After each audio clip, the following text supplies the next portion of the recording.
చాలా ప్రతిష్టాత్మకంగా జరుగుతున్న ఎన్నికలు అని చెప్పాలి. అధికార పార్టీకి అధికారం వచ్చిన తర్వాత జరుగుతున్నటువంటి ఒక ఉప ఎన్నిక, ప్రజల నుండి ఎలాంటి రెస్పాన్స్ ఉంది అని తెలుసుకునేటువంటి ఒక అవకాశం. అలాగే మాగంటి గోపీనాథ్ మృతి తరువాత జరుగుతున్న ఉప ఎన్నిక. సో బీఆర్ఎస్ కూడా ప్రతిష్టాత్మకం. బీఆర్ఎస్ అభ్యర్థిగా ఉన్నారు మాగంటి సునీత.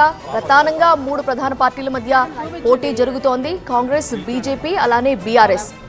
సో ఒక్కొక్కరుగా పోలింగ్ కేంద్రాలకి వెళుతున్నారు ఓటర్లంతా కూడా ఓటు హక్కు వినియోగించుకోవడానికి.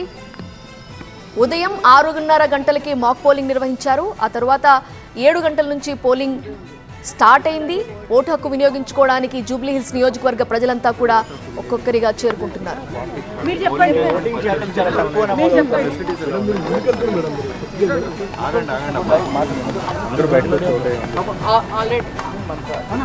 ఏం చెప్తారు మేడం జూబ్లీ హిల్స్ ఓటర్స్ అందరికి? అందరూ బయటకు వచ్చి ఓటు హక్కు వినియోగించుకోవాలి.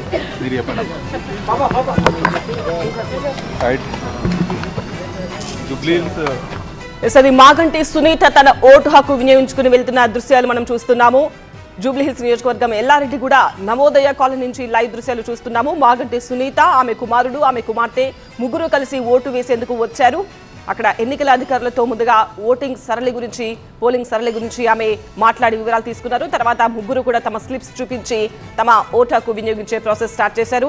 వెంటనే ఆమె ఓటు వేసి ఆ తర్వాత ఆ సింబల్ని ప్రేక్షకులకు చూపిస్తున్న దృశ్యాలు కూడా మనం చూడొచ్చు. ప్రజలందరూ కూడా వచ్చి తమ ఓటు హక్కు వినియోగించుకోవాలి అని మాగంటి సునీత మీడియాతో మాట్లాడుతూ పిలుపునిచ్చారు.